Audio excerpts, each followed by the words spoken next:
বসে এই স্কুলের এক ছাত্র আমার চেম্বারে এসে প্রপোজ করলো যে স্যার এই অবস্থায় আপনি বোধহয় হাত ধরতে পারেন। আমি দেখলাম যে আমার স্কুল চেষ্টা করি একবার স্কুলের জন্য কিছু করা যায় কিনা, এবং সেই দিন থেকে এই আমার এই অভিযান শুরু। আমি এই স্কুলের থেকে পাশ করে বের হয়ে গেলাম 1970 পাকিস্তানের শেষ এসএসসি 1970 সালে আমি স্কুল থেকে পাশ করি। এই মাঠটার সাথে আমি খুব পরিচিত, এই জন্য আমি খুব একজন ভালো ফুটবলার ছিলাম, এবং আমার মনে হয় যে এই অত্র এরিয়ায় সব উপজেলায় আমি মানে হারায় খেলতে যেতাম এই স্কুলে। তখন তো আর যাওয়ার কিছু ছিল না, একমাত্র নৌকা ছিল, নৌকা দিয়া রাজাপুর, নৌকা দিয়া মঠবাড়িয়া, নৌকা দিয়া কাঠালিয়া, এইভাবে আমি এক সময় হায়ারে খেলতে যেতাম। এই জন্য বললাম স্কুলটা, এই মাঠটা আমার খুব প্রিয় ছিল সবচেয়ে বেশি। এখানে লক্ষ্মীপুরে হাসেম বলে একজন ছিল, খুব ভালো ফুটবল খেলতো আমার সাথে। তারপরে দেলোয়ার ব্যাপারী, তারপরে তোর বড় ভাই বেলায়েত ব্যাপারী, এরা আমরা একসময় মাঠে খেলাধুলা করতাম। অনেক স্মৃতি আমার এই স্কুলের সাথে, সেই জন্যই আমি এবার প্রতিজ্ঞা করলাম যে স্কুলের সাথে সম্পৃক্ত হই। আমাদের সময় মনির বলছে যে কানিবাবু স্যার, হাসেম স্যার, কত টিচার ছিল। আমাদের হেডমাস্টার ছিল আমার সময় হেমায়তুদ্দিন স্কোয়ার, সে একটা জোড়া ব্যাট নিয়ে সবসময় ঘুরত, হাতে তার সবসময় একটা জোড়া ব্যাট থাকতো। সে করিডোরে বের হলে ছাত্ররা কোনো রুম থেকে বের হওয়ার সাহস পেত না। এই অবস্থা ছিল তখনকার পরিবেশ। সেটা সেই পরিবেশ এখন আর নাই। রাজনৈতিক অবক্ষয়ের কারণে আজকে আমরা সেই পরিবেশ থেকে অনেক দূরে সরে গেছি। এটা ছেলেপেলেদের দোষ দিয়ে কি বলবো, আমাদেরও অনেকটা দোষ। কেন আমরা সব জায়গায় রাজনীতি খুঁজি, একটা শিক্ষা প্রতিষ্ঠানে কেন রাজনৈতিক কোনো থাকবে? এখানে এটা তো রাজনীতির মুক্ত থাকবে। আমরা চাই না কোনো শিক্ষা প্রতিষ্ঠানে এভাবে রাজনৈতিক কোনো প্রভাব বলয় তৈরি হোক। আমরা অবশ্যই প্রতিজ্ঞা করব যে শিক্ষা প্রতিষ্ঠান রাজনীতিক বহির্ভূত একটা আমাদের প্রতিষ্ঠান হয়ে গড়ে উঠবে। ভান্ডারিয়া বিহারি স্কুল, আমরা এক সময় যখন পড়াশোনা করতাম আমাদের কম্পিটিশন হতো মঠবাড়িয়া স্কুলের সাথে। এই এলাকায় দুইটাই স্কুল ছিল, ভান্ডারিয়া স্কুল আর বরিশাল জেলার মঠবাড়িয়া হাই স্কুল। আমরা আমাদের সেই কম্পিটিশন ছিল লেখাপড়া কম্পিটিশন, অন্য কিছু। আমি এই স্কুল থেকে স্কুলের প্রতি ক্লাসেই ফার্স্ট ছিলাম, বেশ বয় ছিলাম। এই স্কুলে এসএসসি পরীক্ষা এই পুরো আমি প্রথম হয়েছিলাম। আমার পরে ছিল এই মেয়াবাড়ির কলিম, মারা গেছে, আমার খুব ঘনিষ্ঠ ছিল কলিম মেয়া, খুব ভালো ছাত্র ছিল। আমার মনে পড়ে, আমাদের আজকে ইংলিশের কথা বললেন তো বললাম যে আমার টিচার যেই 50 বছর আগে আমাকে যা শিখাইছে এখনো আমার চোখে ভাসে। বলতে যে প্রেজেন্ট কন্টিনিউয়াস টেন্স, মানে subject plus am is are plus I N G plus object, plus হয়ে গেল প্রেজেন্ট কন্টিনিউয়াস টেন্স। যে কোনো ফর্মুলায় ফেলে যে কোনো সেন্টেন্স গঠন করা যাবে, আমাদের এইভাবে শিখাইতো। সাবজেক্ট প্লাস অ্যামিজার প্লাস ভার্বের সাথে আইএনজি প্লাস অবজেক্ট, বাস এইভাবে আমাদের শিক্ষা ছিল। 50 বছর আগের সেই শিক্ষা এখনো আমাদের চোখে ভাসে। সেরকম শিক্ষা আপনারা দিবেন, এইটা আশা রাখি। আমার একটা রিকোয়েস্ট থাকবে প্রধান শিক্ষকের কাছে, যে আপনার যে শিক্ষক মন্ডলী আছে তাদের একটু সিভিটা আমাকে দিবেন, কারণ আমি তো ওই ধরনের সভাপতি না।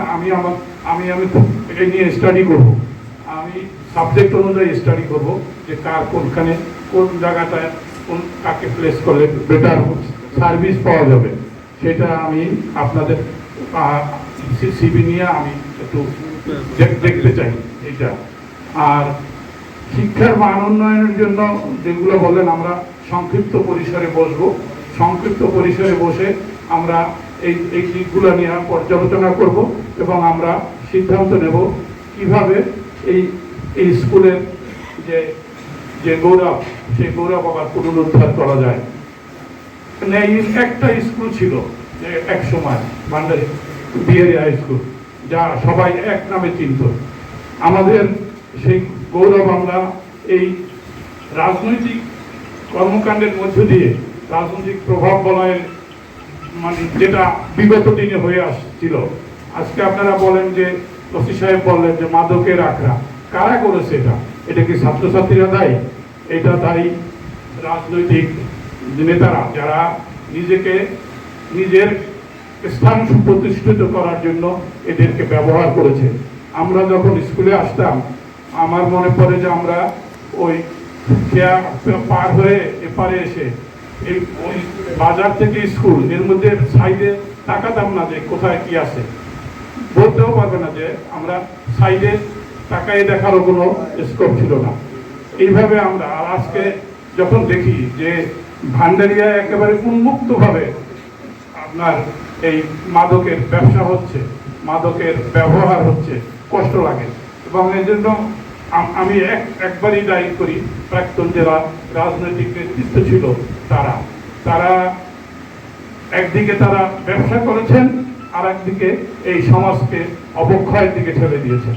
এই হলো, তাহলে ভান্ডারিয়ার মতো জায়গায় ড্রাগস আমরা চিন্তাও করতে পারি না, এবং সেজন্য একমাত্র দায়ী এই রাজনৈতিক অবক্ষয়, যা ছাত্রদেরকে, এই ছাত্র কোমলমতি যুবকদের এই বিপথে ঠেলে দিয়েছে। আমরা চেষ্টা করব এখান থেকে পুনরুদ্ধারে। আর স্কুলের ব্যাপারে আমি একটু ইন ডিটেলস সব জানবো, তারপরে কথা বলবো কিভাবে এর উন্নতি সাধন করা যায়।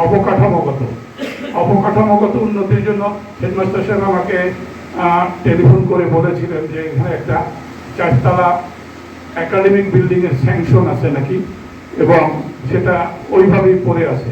পরে উনি আমাকে চিফ ইঞ্জিনিয়ারের সব কিছু দিলেন। আমি চিফ ইঞ্জিনিয়ারের সাথে টেলিফোনে কথা বললাম, এবং উনি অনেকক্ষণ ঘাটাঘাটি করে বোধহয় কম্পিউটারই দিয়ে উনি বললেন যে হ্যাঁ, আপনার ওখানে তো একটা একাডেমিক বিল্ডিং, 4তলা একটা একাডেমিক স্যাংশন হয়ে আছে অনেক আগে। আমি বললাম তাহলে এটা কেন আগাচ্ছে না? বলে ঠিক আছে, আমার তো আগে কেউ বলেনি, ঠিক আছে এবার দেখি আমি এটা প্রসিড করা যায় কিনা। এই একটা সুসংবাদ আছে আপনাদের।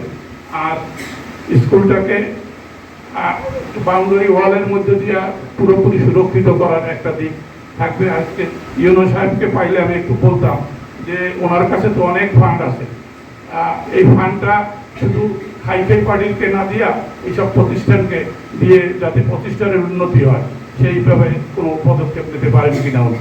আমরা যতখানি পারি আমি কেন্দ্রীয়ভাবে ওনাকে সহায়তা করব। তবে সব কথা শেষ, সময় অনেক বেশি হয়ে গেছে, সব কথা শেষ কথা, আমি যেহেতু এই স্কুলের সভাপতির দায়িত্ব নিয়েছি, যেভাবেই হোক আমি চেষ্টা করব এই স্কুলের সুনাম অক্ষুণ্ণ রাখতে। এবং আপনারা এর আগে কিভাবে চলেছেন, কিভাবে এই স্কুলের পরিবেশ হয়েছে সেদিকটা ভুলে যাবেন। আগামীতে কিভাবে চললে স্কুলের সমন্বিত উন্নতি হবে সেই দিকে আপনাদের সাজেশন আমি নেব, অভিভাবকদের সাজেশন আমি নিয়ে বসবো, তাদের সাজেশন নেব, গণ্যমান্য ব্যক্তিদের সাথে বসে তাদের সাজেশন নেব। সবাই সম্মিলিত প্রচেষ্টায় আমরা সামনে আগাবো। এবং ইনশাল্লাহ আমি, আর এই যে একটা রেজাল্ট শিট দেখলাম যে এখানে, আমি মনে করি যেটা এই যে রেজাল্টের একটা দেখলাম গত এসএসসি, এটা আমি মনে করি না যে এটা খুব একটা আশাপ্রদ কোনো ফল।